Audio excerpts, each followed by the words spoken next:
तो ये सीरीज़ बहुत अच्छी है, ये हमारे रियल इश्यूज़ पर बेस्ड है जो आपको उल्लू एप्लीकेशन पर देखने को मिल जाएगी। इसमें हमारे समाज का एक अलग आईना दिखाया गया है कि हमारे देश में जब बड़ी जाति के लोग छोटी जाति पर अत्याचार करते थे उस टाइम पर औरतों की क्या दशा थी, वो इस फिल्म में दिखाया गया है, जिसे जाना जाता है ब्रेस्ट टैक्स के नाम से। तो चलिए फिर शुरू करते हैं। तो ये सीरीज के शुरू होते ही हमें दिखाया जाता है कुछ धर्म के ठेकेदार होते हैं, वो एक लड़का लड़की को पकड़कर टॉर्चर करते हैं और उन्हें ज्ञान बांटते हैं कि हमारे यहाँ पर नीची जाति वालों का स्तन पर कपड़ा रखना मना है, तो अपनी जनानी को बोलो कि वो जब भी घूमे फिरे तो स्तन से कपड़ा हटाकर घूमे, क्योंकि हम लोग सर्वश्रेष्ठ हैं और तुम लोग नीच हो, तुम्हारी औकात नहीं है कपड़े पहनने की। अगर तुमने स्तन पर कपड़ा रखना है तो उसके लिए तुम्हें अलग से टैक्स देना होगा। ये ऐसे ऐसे बोलकर इनको कोड़े लगाकर ये लोग चले जाते हैं। और फिर हमें एक और कैरेक्टर दिखाया जाता है जिसका नाम होता है भीखू, और नीलू नाम की लड़की उस टाइम में जो पोखरा या जो भी नदी वगैरह थी उसमें नहाती है और भीखू इसको देखता है और ये दोनों एक दूसरे को देखते हैं और कुछ बातें करते हैं। बातें करते करते इन दोनों में प्यार आ जाता है और ये दोनों अपने रीति रिवाज को फॉलो करते हुए एक दूसरे के साथ शादी के बंधन में बंध जाते हैं। उसके बाद ये लोग फर्स्ट नाइट मनाते हैं और बहुत अच्छे से सेक्स को एंजॉय करते हैं। फिर कुछ दिन तक वो ऐसे ही करते रहते हैं, अपनी ज़िंदगी को बहुत अच्छे से व्यतीत करते हैं। इसी बीच नीलू की एक बहन दिखाई जाती है जिसका नाम होता है रुद्रा। वो एक जगह पर लेटी होती है और तभी वहाँ पर दो धर्म के ठेकेदार आते हैं, नियोग और मनोज, जो कि प्रधान के बंदे हैं। और वो इसको आकर बोलते हैं कि तुमने अपने ब्रेस्ट पर कपड़ा रखा हुआ है, इसे हटाओ। अगर ब्रेस्ट पर कपड़ा रखना है तो उसके लिए तुम्हें टैक्स देना होगा। तो ये कहती है नहीं, मैं कपड़ा नहीं हटाऊंगी। पर ये लोग ज़बरदस्ती उसका कपड़ा छीन कर इसको न्यूड करते हैं और कपड़ा दूर फेंक देते हैं और इसको कोड़े मारते हैं। तब नीलू और भीखू दूर से देखते हैं। नीलू रोकने की कोशिश करती है लेकिन भीखू उसको रोक लेता है कि मत जाओ अभी। उसके लिए धर्म के ठेकेदार रुद्रा को पीट कर उसे कोड़े लगाकर यहाँ से चले जाते हैं। फिर नीलू और भीखू रुद्रा को उठाते हैं और उसका लेकर आते हैं एक डॉक्टर के पास जिसका नाम होता है पीटर, और पीटर एक क्रिश्चियन होता है। पीटर कहता है ये सब कैसे हुआ। नीलू कहती है कि वहाँ पर धर्म के ठेकेदार हैं, उन्होंने इसको पीटा क्योंकि इसने अपने स्तन से कपड़ा नहीं हटाया। तो यहाँ पर पीटर बोलता है कि तुम लोग मेरे धर्म में आ जाओ, क्योंकि तुम्हारे धर्म में बहुत ऊंच नीच है। ऊंची जात वाला नीची जाति पर अत्याचार करता है जिसका कोई सेंस नहीं बनता। इसी वजह से मैं कह रहा हूँ अपना धर्म छोड़कर हमारे धर्म में आ जाओ, क्रिश्चियनिटी अपना लो। लेकिन ये लोग अपनी संस्कृति छोड़ना नहीं चाहते। उसके बाद नीलू रुद्रा को लेकर घर पर आ जाती है और वो अपने पति को बोलती है कि हमें इस अत्याचार से लड़ने के लिए कुछ ना कुछ तो करना ही पड़ेगा।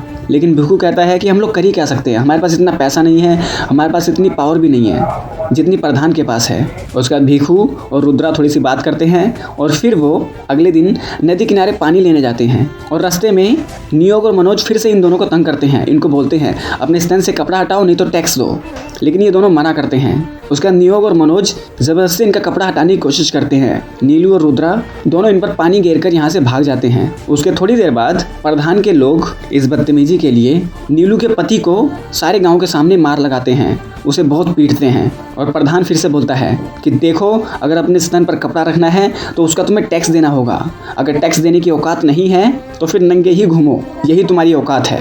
उसके बाद ये सब बोलकर प्रधान यहाँ से निकल पड़ते अपने लोगों के साथ। उसके बाद गाँव के कुछ लोग भीखू को उठाकर डॉक्टर के पास लेकर आते हैं, पीटर के पास। यहाँ पर पीटर फिर से बोलता है तुम लोग बस अत्याचार सहते रहोगे, जो तुम्हारे साथ अत्याचार हो रहा है उसके जिम्मेदार तुम खुद हो। उसके बाद नीलू अपने गांव के लोगों से बोलती है कि देखो, ये डॉक्टर हमें बहकाने की कोशिश कर रहा है, हम अपनी संस्कृति को, अपने कल्चर को ऐसे छोड़ नहीं सकते, और ये पीटर हमें क्रिश्चियन बनाना चाहता है और मैं ये नहीं चाहती और तुम में से भी कोई मत मानना। उसके बाद वो अपने पति को लेकर घर पर आ जाती है, उसकी थोड़ी सी मरहम पट्टी करती है। फिर ये दोनों थोड़ी सी बातें करते हैं। नीलू भीखू को समझाने की कोशिश करती है कि हमें अपने लिए लड़ना ही होगा, ऐसे कैसे चलेगा। उसके बाद वो रुद्रा के पास आती है, रुद्रा को समझाने की कोशिश करती है कि हमें अपने हक की लड़ाई खुद लड़नी होगी, हमारे लिए कोई तीसरा बंदा लड़ने नहीं आएगा। उसके बाद वो दोनों नहाती हैं और तभी वहाँ पर वो धर्म के ठेकेदार एक तीसरी लड़की को तंग करते हैं। उसके बाद वो छुप छुप कर रुद्रा और नीलू को देखते हैं नहाते हुए और उल्टी सीधी बातें करते हैं। उसके बाद ये दोनों आते हैं इनके पास और कहते हैं कि ऐसे हमें छुप छुप कर मत देखो। उसके ये दोनों फिर से इसको बोलते हैं कि तुमने नियम तोड़ा है, अपने चेस्ट से ये कपड़ा हटाओ, पर ये मना करते हैं। ये फिर से ज़बरदस्ती करते हैं वो कपड़ा हटाने की, लेकिन ये उन्हें धक्का देकर अपने घर आ जाती है और अपने पति को बोलती है कि इन लोगों का अत्याचार बढ़ता जा रहा है, हमें अपने लिए लड़ना ही होगा। उसके बाद इस बदतमीजी के लिए प्रधान अपने लोगों को लेकर आता है भीखू के घर पर और वो बहुत गुस्से में होता है। और नीलू अपने ब्रेस्ट पर कपड़ा बांधती है। भीखू बाहर आता है और वो प्रधान से बोलता है, प्रधान जी क्या हुआ? प्रधान बोलता है कि देखो तुम्हारी बीवी और तुम्हारी साली हाथों से बाहर निकलते जा रहे हैं, उन पर लगाम लगाओ, उन्हें बोलो अपने ब्रेस्ट पर कपड़ा ना रखे, अगर कपड़ा रखना है तो टैक्स दो।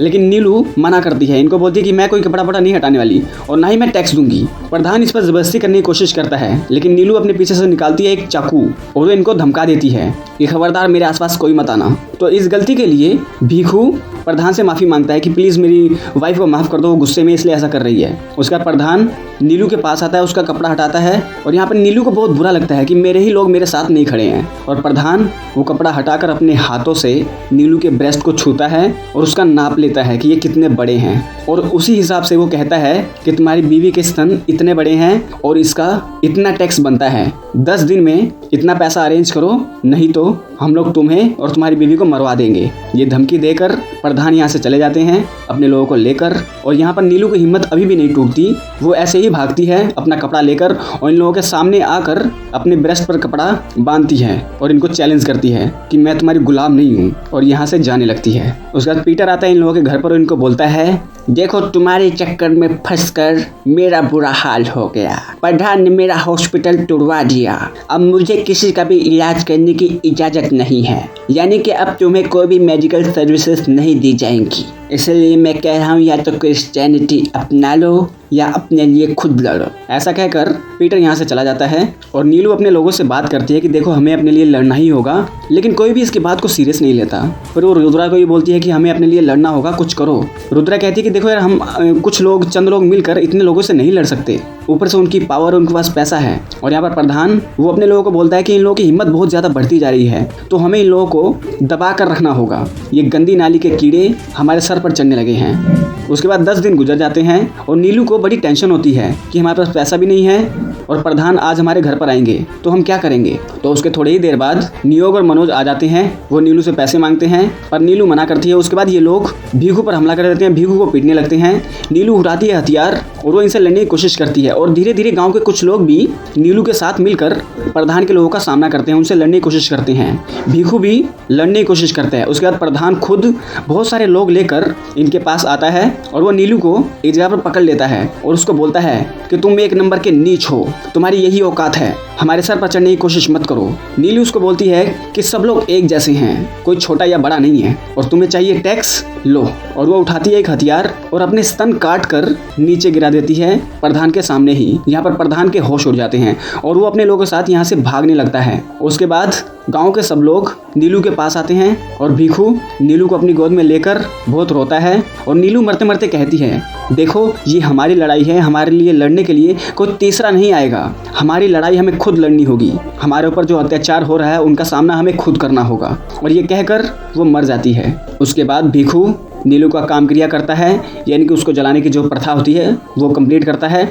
और ये करते हुए भीखू को उसकी बातें याद आती हैं, उसने हमें कितनी बार ये चीज़ समझाने की कोशिश करी कि हमें अपने लिए लड़ना होगा, कुछ लोग हम पर अत्याचार कर रहे हैं, गलती हमारी भी है, अगर अत्याचार करना पाप है तो अत्याचार सहना भी पाप है। ऐसी ऐसी बातें भीखू याद करता है और रुद्रा को भी उसकी बातें याद आती हैं। और चिता जलते जलते जितनी भी औरतें, जितनी भी लड़कियां यहाँ पर बिना स्तन ढके होती हैं, रुद्रा उठाती है कपड़ा और सबके स्तन पर कपड़ा बांधती है और एक बगावत की शुरुआत कर देती है कि बहुत हो गया, अब ये अत्याचार और नहीं सहा जाएगा। और यहीं पर जलती चिता को साक्षी मानकर ये सब लोग शपथ लेते हैं कि हम लोग समाज में जितनी भी कुरीतियाँ, पाखंड और जो अत्याचार चल रहा है उसका हम सामना करेंगे। उसके बाद ये सीरीज़ एंड हो जाती है। तो दोस्तों अगर ये वीडियो अच्छी लगी हो तो अपने लोगों के साथ शेयर करें। मैं कोशिश करूँगा कि इस तरह की और सीरीज़ या मूवीज़ जो रियल इश्यूज़ पर बनी हैं मैं उनको अपने चैनल पर शॉर्ट में एक्सप्लेन करूँ। तो चलिए फिर मिलते हैं आपके साथ अगली वीडियो में, तब तक के लिए नमस्कार।